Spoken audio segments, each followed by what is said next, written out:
दर्शक नमस्कार दर्शक बंधु मु गणपति जी टीवी तरफ आपण मान समस्त को स्वागत जनाऊँ एवं सर्वप्रथमे मो वीडियो को देखिबारु पुणी आपण मान धन्यवाद जनाऊँ।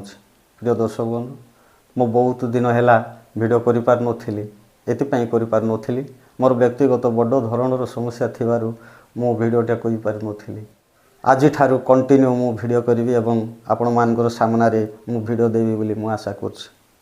जेमिति मोर पूर्व वीडियो गुड़िक वॉइस रेकर्ड माध्यम रे वीडियो करी आसुथिली जोटा कि बुढ़ा बापांकर आत्मकाहानी। बुढ़ा बापांकर आत्मकाहानी वीडियोटी बहुत भाइराल होइछि, पॉपुलर होइछि आपण मानकर केवल भल पाइबा द्वारा। तेणु सेटारे मोर सब्सक्राइब लाइक मोर व्यूज अधिक रु अधिक मो वीडियो सहित बा मो सहित जोड़ी रही। तेणु से जहाँ हो दर्शक बंधु आपण मानकर आशीर्वाद एमती थाउ। तेबे दर्शक बंधु आज ये भिडटी आरंभ करिबा। ये भिडटी आपण मानकर बहुत गुरुत्वपूर्ण हबो बोली मु आशा करछि, कारण ये भिडियो रे केवल टंकार वैल्यू को आमे जानिबा। बिना टंकारे मनीष बंची रहे नाही, बिना टंकारे मनीषर बंचीबार असंभव।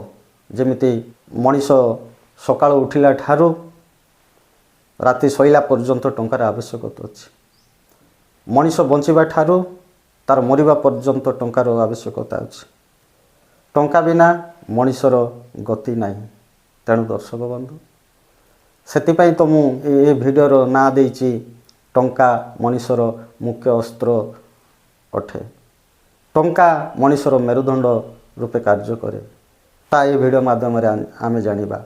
किंतु दर्शक बंधु ए कथा तो किछि नुआ नुई, ए कथा आमे समस्ते जानिचे बिना टंकार मनीष बंचवा असंभव अठे। किंतु दर्शक बंधु जानी जानी आमे अजणा ही जाउछे। टंका को नहीं समस्या विभिन्न प्रकार नाना प्रकार समस्या आसी थाए, कारण आमे पूर्वरु जानिचे समस्ते जानिचंते बिना टंकार मनीष बंची हुए नाही। किंतु एमिति गोटे समय मनीष को आसी जाए ताहेले सेतेबेले ता पाखु किछि टंका न थाए। आपण चिंता करंतु, ए टंकार वैल्यू को आपण जानंतु, ए टंकार मूल्य को जानतु। ए टंका मनीष को जहाँ किछि से करि पारे। टंका एवं बुद्धि ए परस्पर को दुईटी समान। टंका बिना मनीष बंची हुए नाही एवं बुद्धि बिना मध्य मनीष बंची हुए नाही। जदि बुद्धि अछि ताले टंका अछि, जदि टंका अछि ताले बुद्धि अछि। तबे दर्शक बंधु आम गरीब लोक मानकर समय समय टंकार बहुत अभाव देखा जाय थाए। जदि टंकार अभाव देखा जाए ताहेले मनीषर समस्या धीरे धीरे बढ़ी बढ़ी जाए। जदि समस्या बढ़े ए मानसिक नष्ट हुए, जदि मानसिक नष्ट हुए ताहेले मनीष निश्चिंत भाव रे विपदर सम्मुखीन को आमे चली जाऊ। ए कथा तो आमे समस्ते जानिचे दर्शक बंधु, ए कथा किछि नुया नुए। आपण आसंतु आम पई नुआ ना पुराना मु गोटे कहानीटे कहि आपण मानकु मु सचेतन करिया पई मु चेष्टा करछि। तबे दर्शक बंधु गोटे गाँव रे गोटे गरीब परिवार थिला। से परिवार रे केवल 3 जण, माँ बापा एवं पुओ। जे बापा से जड़े परिश्रमी लोक, से प्रत्येक दिन कुली मजूरी पाई से बाहर को चली जाए काम करिया पाई एवं संध्या रे जहाँ टंका आने ता घरर विभिन्न प्रकार घर कार्य से टंका को सबुदिन प्रत्येक दिन खर्च कर दियंती। किंतु से परिश्रमी लोक पाखे कौन से संचयर बाट नथिला बा संचय करि पार नथिले। विभिन्न कार्य को हाथ को नहीं टंका सबुतक खर्च कर दउथिले। ना तांको पाखरे संचयर बाट थिला, ना टंका को इन्वेस्ट करिवार बाट थिला। किंतु जड़े परिश्रमी लोक से परिश्रम करुछि, दिन को पैसा पाउछि, किंतु निजर पाटना पाई टंका सबुतक खर्च करा जाउछि। परिश्रम सहित से बापा जड़े अल्प शिक्षित मध्य थिले। से एजुकेशन शिक्षा विषय किछि शिक्षार मान महत्व से किछि जानी थिले। तेणु तांको से जो छोट पुओटी को भल प्राइवेट स्कूल रे से नाम लेके पाठ पढ़ा आरंभ करुथिले। जा दिन मजूरी रे निजर जीवन जीवा पई जहाँ टंका खर्च हैला एवं पुओ पई जहाँ टंका खर्च होछि ता सब बहन करुथिले। एमती धीरे धीरे दिन गड़िला, समय गड़िला, मास गड़िला, पुओर बयस बढ़िला। जेतेबेले दर्शक बंधु पुओर बयस 16-17 वर्ष होगा सेतेबेलू 10म श्रेणी पाठ से पढ़ू थाए। ଯେତେବେଳେ ଦଶମ ଶ୍ରେଣୀ ବା ମ୍ୟାଟ୍ରିକ୍ ବୋର୍ଡ଼ ଏକ୍ଜାମଟା ଆସିଗଲା, ପରୀକ୍ଷା ହେଲା, ଭଲ ମାର୍କ ମଧ୍ୟ ରଖିଲେ। ମ୍ୟାଟ୍ରିକରେ ସେ 95% ସେ ମାର୍କ ରଖିଲେ। ବାପାଙ୍କର ଏ କଥା ଶୁଣି, ପୁଅର ଯେଉଁ 95% ମାର୍କ ରଖିବା କଥା ମା ବାପା ଶୁଣି ବହୁତ ଖୁସି ଗଲେ। ଖୁସି କହିଲେ ନ ସରେ, ଏତେ ଖୁସି, ଏତେ ଶ୍ରଦ୍ଧା। ତେଣୁ ବାପା ଖୁସି ପୁଅକୁ କହିଲେ, ବାବୁରେ ଆଜି ମୋର ଜୀବନ ଧନ୍ୟ କରିଦେଇଛୁ, କାରଣ ମୁଁ ବହୁତ ଖୁସି। ଆଜି ମ୍ୟାଟ୍ରିକରେ 95% ତୁମେ ରଖିଛ। ବାବୁ ପୁଅ, ତୁମେ ଯେକୌଣସି କଲେଜକୁ ଚୁଜ୍ କର, ଯେକୌଣସି କଲେଜରେ ତୁମେ ପାଠ ପଢ଼ିବ, ତାହେଲେ ମୁଁ ପାଠ ପଢ଼ିବି। ମୁଁ ନ ଖାଇ ନ ପିଇ ରହିବି ପଛେ, କିନ୍ତୁ ତୁମକୁ ପାଠ ପଢ଼େଇବି, କାରଣ ତୁ ହେଉଛୁ ମୋର ଉତ୍ତରାଧିକାରୀ। ଯଦି ଭଲ ପାଠ ପଢ଼ିବୁ, ପାଠ ପଢ଼ି ଯଦି ସରକାରୀ ଚାକିରି କରିବୁ, ତାହେଲେ ମୁଁ ଧନ୍ୟ ହେଇଯିବି। ଆମେ ସ୍ୱାମୀ ସ୍ତ୍ରୀ ଧନ୍ୟ ହେଇଯିବୁ, ଆଉ ଏ ଗରିବ ଆମ ପାଖରେ ରହିବ ନାହିଁ। ତେଣୁ ଦର୍ଶକ ବନ୍ଧୁ, ବାପ ବହୁତ ଖୁସି, ପୁଅକୁ ବିଭିନ୍ନ ଉତ୍ସାହିତ ମଧ୍ୟ କଲେ, ପୁଅ ମଧ୍ୟ ଉତ୍ସାହିତ ଅଛନ୍ତି। ତେଣୁ +2 ପଢ଼ିବା ଅନଲାଇନ୍ ବି କରାହେଲା। 10-15 ଦିନ ଗଲା ପରେ ବାପାଙ୍କର ହଠାତ୍ ତାଙ୍କର ଛାତିରେ ଯନ୍ତ୍ରଣା ହେଲା। ତେଣୁ ଦର୍ଶକ ବନ୍ଧୁ, ଯନ୍ତ୍ରଣାରେ ଛଟପଟ ହେଇ କାକୃତି ମିନତି ସେ ଘରେ ଶୋଇଥିଲେ। ମା ପୁଅ ଦେଖି ବାପାଙ୍କୁ ପାଖ ହସ୍ପିଟାଲକୁ ନେଇ ଚାଲିଗଲେ ଏବଂ ହସ୍ପିଟାଲକୁ ନେଇ ସାଙ୍ଗେ ସାଙ୍ଗେ ଡକ୍ଟରଙ୍କୁ ଦେଖାଇଲେ ଏବଂ ଡକ୍ଟର ମଧ୍ୟ ଦେଖିଲେ। ଡକ୍ଟର କହିଲେ ଯେ ଏ ତ ପୁରୁଣା ରୋଗ, ଏ ପେସେଣ୍ଟ ବହୁତ କ୍ରିଟିକାଲ ଅଛି, ଏ ରୋଗଟା ହେଉଛି ପୁରୁଣା, ବହୁତ ଦିନ ଆଙ୍କ ଦେହରେ ଏ ରୋଗଟା ରହିଛି। ତେଣୁ ଯଥାଶୀଘ୍ର ଏ ପେସେଣ୍ଟକୁ ଅପରେସନ୍ କରିବାର ଅଛି। ଯଦି ଅପରେସନ୍ ଯଦି କରାହେବ ନାହିଁ, ତାହେଲେ ବଞ୍ଚିବା କଷ୍ଟକର କଥା। ତେଣୁ ଯଥାଶୀଘ୍ର ଆଲୋଚନା କରି ମୋତେ କୁହନ୍ତୁ, ଅପରେସନ୍ର ବ୍ୟବସ୍ଥା କରିବା। ଦର୍ଶକ ବନ୍ଧୁ, କେବଳ ସେଇ 16-17 ବର୍ଷର ପୁଅ ଏବଂ ମା 2 ଜଣ କ'ଣ ଆଲୋଚନା କରିବେ। ତେଣୁ କାନ୍ଦି କାନ୍ଦି ବାପାଙ୍କୁ ପଚାରିଲେ, ବାପା ଏକଥା କାହିଁକି ଆମକୁ ଲୁଚାଇଥିଲ? ଏତେ ଦିନ ଧରି ଦେହରେ ଯନ୍ତ୍ରଣା ହେଉଥିଲା, ହେଲେ ମଧ୍ୟ ଆପଣ କହୁନଥିଲ କ'ଣ? ବାପା କାହିଁକି ଲୁଚାଇଲ? ଆମକୁ କହିବା କଥା। କେତେ କାକୁରୁତି ମିନତି କାନ୍ଦି କାନ୍ଦି ପୁଅ ପଚାରୁଛି, ବାପା କାହିଁକି କହିଲ ନାହିଁ? ତେଣୁ ଦର୍ଶକ ବନ୍ଧୁ, କେତେ ସମୟ ଗଲା ପରେ ବାପା ଧୀରେ ଧୀରେ କହିବା ଆରମ୍ଭ କଲେ, ପୁଅ ମୁଁ କ'ଣ କହିଥାନ୍ତି? ମୁଁ ଠିକ୍ ଏଇ 4-5 ମାସ ପୂର୍ବରୁ ମୁଁ ଜଣେ ଡକ୍ଟରଙ୍କୁ ଦେଖାଇଥିଲି, ସେ ମଧ୍ୟ ଠିକ୍ ଏଇ ପ୍ରକାର ହିଁ କହୁଥିଲେ। ଅପରେସନରେ 2-3 ଲକ୍ଷ ଟଙ୍କା କେଉଁଠୁ ଆଣିଥାନ୍ତି? ପ୍ରତ୍ୟେକ ଦିନ କୁଲି ମଜୁରୀ ନ କଲେ ଆମ ପେଟ ଚଳେ ନାହିଁ। ଦେଖିଲା ବେଳକୁ ତୋର ପାଠ ପଢ଼ାରେ ଖର୍ଚ୍ଚ, ଆମର ଜୀବନ ଜୀବିକା ପାଇଁ ଖର୍ଚ୍ଚ, ପୁଣି ଅପରେସନ୍ ପାଇଁ ମୁଁ 2-3 ଲକ୍ଷ ଟଙ୍କା କେଉଁଠୁ ଆଣିଥାନ୍ତି? ଆଉ ଟଙ୍କା ମୋର ହେଲା ନାହିଁ। ସେଥିପାଇଁ ମେଡ଼ିକାଲ ଷ୍ଟୋରକୁ ଯାଇ କିଛି ଟାବଲେଟ୍ ଔଷଧ କିଣି ଖାଉଥିଲି। ଭଲ ହେଲେ ମୁଁ ସାଙ୍ଗେ ସାଙ୍ଗେ କୁଲି ମଜୁରୀ ପାଇଁ ବାହାରକୁ ଯାଇଥିଲି ଏବଂ ଆମର ପେଟ ପାଟଣା ଏବଂ ତୋର ପାଠ ପଢ଼ା ପାଇଁ ମୁଁ ଚଳୁଥିଲି। କିନ୍ତୁ ଏବେ ସେ ମେଡ଼ିସିନ ଖାଇଲେ ମଧ୍ୟ ମୋତେ ଆଉ କମିଲା ନାହିଁ, ମୋତେ ବହୁତ ଜୋରସେ ଯନ୍ତ୍ରଣା ହେଉଛି। ଏମିତି କାନ୍ଦି କାନ୍ଦି ରହିଗଲି। ମା ପୁଅ ଉପାୟ ଶୂନ୍ୟ କାନ୍ଦି କାନ୍ଦି ବିଚାର କଲେ ଏବଂ ଡକ୍ଟରଙ୍କୁ ଯାଇ କହିଲେ, ସାର୍ ବାପାଙ୍କର ଅପରେସନ୍ ପାଇଁ କେତେ ଟଙ୍କା ଦରକାର? ତେଣୁ ଡକ୍ଟର କହିଲେ, ବାପାଙ୍କର ଯଦି ଅପରେସନ୍ ହେବ ତାହେଲେ କମ୍ ସେ କମ୍ 4-5 ଲକ୍ଷ ଟଙ୍କା ଖର୍ଚ୍ଚ ହେବ। ଏକଥା ଶୁଣି ମା ପୁଅ ଛାନିଆ ହେଇଗଲେ। ଗରିବ ଲୋକଟା, ଟଙ୍କା ଗୋଟେ ବି ନାହିଁ ତାଙ୍କ ହାତରେ, ତଥାପି କ'ଣ କରିବାର ଅଛି? ନା ସମୟ ଅଛି ନା ଟଙ୍କା ଅଛି? ତେଣୁ ମା ପୁଅ ସାଙ୍ଗେ ସାଙ୍ଗେ ଗାଁକୁ ବାହାରିଗଲେ ଏବଂ ଗାଁକୁ ଯାଇ ତାଙ୍କର ଯାହା ବନ୍ଧୁବାନ୍ଧବ ଲୋକ ବାକ ଯାହା କହିବୁଲେ, ତାଙ୍କର ତ କୌଣସି ଲୋକ ନାହାନ୍ତି, ତାଙ୍କର ବନ୍ଧୁ ନାହାନ୍ତି, ଯାହା ସାହି ପଡ଼ିଶା ଲୋକମାନଙ୍କୁ ବାପାଙ୍କର ଅପରେସନ୍ ବିଷୟରେ କହି ବୁଲିଲେ। ଲୋକ ଯାହା କିଛି ଟଙ୍କା ଦେଲେ ତାହା ତ କିଛି ହେଇପାରିବନି, ତେଣୁ ଅତି କମ୍ ଟଙ୍କା।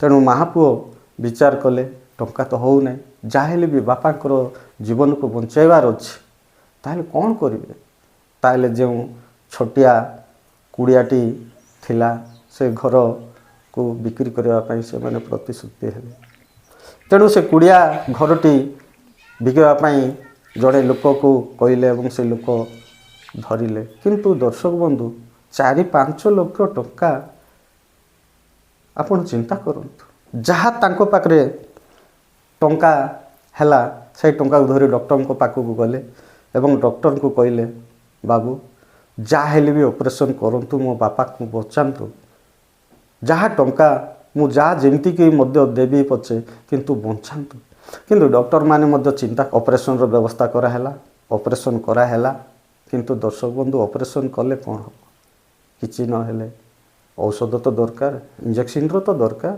किंतु ए माँ पुओ पाखरे से टंका भी नहीं ऑपरेशन कराला 3-4 दिन भीतीगला माँ पुओ खोजुंट टंका टंका मिलू ना टंका कौटू आसो किए देवे कहीं देवे दर्शक बंधु दुर्भाग्यर कथा डॉक्टर माने मध्य बापा को अब बंचाई पारे ना बापा दुनिया छाड़ी से पारी को चलीगले जितेबले माँ पुओ खबर शुणिले जे बापा मृत्युवरण कले माँ पुओ कांदी कांदी बसी पड़े दर्शक बंधु जिते कांदिले कौन हम तेणु कौन आउ करेंगे निज बापार मला सब को उठे गाँ को नहीं गले जहाँ तांकर नीति कार्य द्वारा शवदाह कराला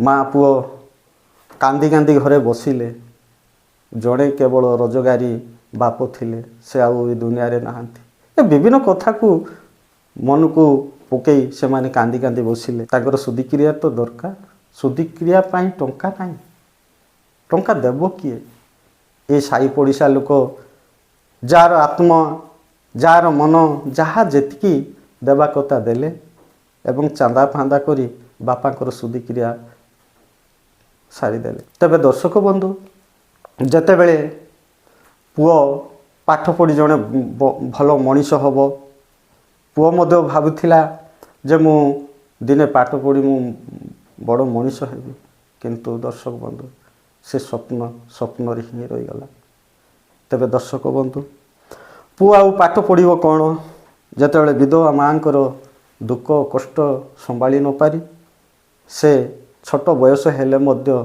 से पाक सहर को काम करने से बाहरी पड़ा एवं काम से खोजी से पाइला नहीं किंतु काम कौटी भी मिलला नहीं शेष गोटे लुआ ओल्डिंग दुकान रे तार जड़े चिन्हा परिचय लोक थिले से लुआ ओल्डिंग दुकान रे से जाई अनुरोध क्रमे काम मांगिले एवं सेटाकार मालिक मध्य काम से पिला को देला तेणु से लुआ होल्डिंग दुकान रे पुओटा काम कला जा जेतिकी देवा कथा जा आणवा कथा से घरे नहीं विधवा माँ सहित कष्टे मष्टे चली आसुथिले एमती 4-5 मास भीतीगला दर्शक बंधु सेपटे विधवा माँकर अवस्था दुख कष्ट छोट बयस सहर को काम करने को जाऊँगी सेपटे निजर स्वामी ना ये सब भाभी भाभी से तार हालात खराब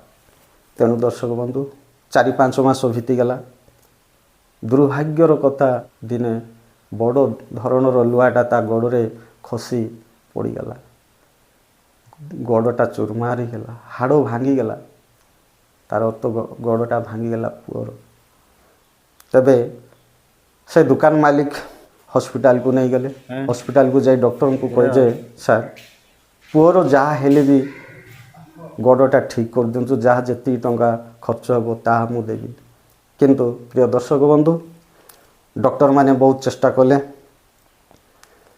किंतु केते दिन गला परे डॉक्टर कहले जे पुओ जदि बंचीबार अच्छी ताहेले गोड़ काटिबार पड़िबो जदि गोड़ कटा न हेबो ताहेले पुओर बंचीबा उपरे समस्या सृष्टि हेबो तेणु गोड़ काटिबाकू ही पड़िबो दर्शक बंधु केते दिन गला गोड़ कटा है